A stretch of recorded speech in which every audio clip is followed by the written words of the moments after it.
ಮಳೆಯ ಹರಿಸಿ ತಿಳಿಸೇ ಬಿಡುವೆ ಪ್ರೀತಿಯ. ಆಯ್ತು ಆಯ್ತು, ಅವಳಿಗೆ ಅರ್ಥ ಆಗೋ ಹಾಗೆ ನಾನು ಹೇಳ್ತೀನಿ. ಅವಳಿಗೆ ನಿನ್ ಮುದ್ದು ಜಾಸ್ತಿ ಆಯ್ತು. ಅಕ್ಕ, ಸೊಸೆಯ ಸಂಕಷ್ಟ ಸೀರಿಯಲ್ ಅಲ್ಲೂ ಹೀರೋಯಿನ್ ಸೇಮ್ ಹೀಗೆ ಇರ್ತಾಳೆ, ಆದ್ರೆ ಎಷ್ಟು ಬುದ್ಧಿವಂತೆ ಅಂತೀರಾ? ರಾಜಿ, ಇಲ್ಲಕ್ಕ, ನಾನ್ ಹೇಳ್ತಾ ಇರೋದ್ ನಿಜಾನೇ. ಯಾವ ಹೆಣ್ಮಕ್ಳು ತಮ್ಮ ರೂಮನ್ನ ಕೊಳಕಾಗಿ ಇಟ್ಕೊಂಡಿರ್ತಾರೋ ಅವರು ನಿಜವಾಗ್ಲೂ ಬುದ್ಧಿವಂತರು, ಛಲವಾದಿಗಳು. ಇದು ಯಾವ ಸೀರಿಯಲ್ ಅಲ್ಲಿ ಹೇಳಿದ್ದಾರೆ?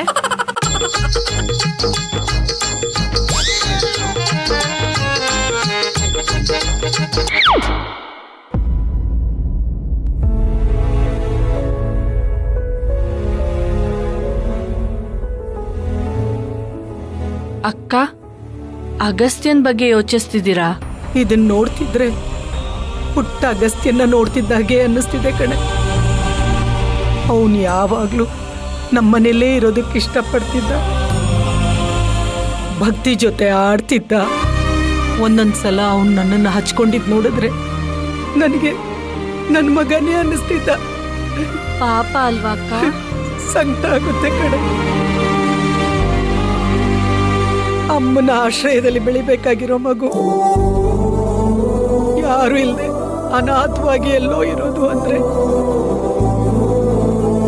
ಹೊಟ್ಟೆಯಲ್ಲಿ ಬೆಂಕಿ ಹಾಕಿದಾಗುತ್ತೆ. ಚಿಕ್ಕ ಹುಡುಗನ್ ಮೇಲೆ ಎಂತ ಅಪವಾದ ಹೊರಿಸ್ಬಿಟ್ರು ಅಕ್ಕ. ನಿಮ್ಗೂ ಬನಶಂಕರಮ್ಮ ಅಗಸ್ತ್ಯನಿಂದಲೇ ಗರ್ಭಗುಡಿ ಬಾಗ್ಲು ಹಾಕಿದ್ಲು ಅಂತ ಅನ್ಸತ್ತಾ? ಮಗು ಮಾತಿಗೆ ಯಾವ ತಾಯಿ ತಾನೇ ಕೋಪ ಮಾಡ್ಕೊಳ್ತಾಳೆ.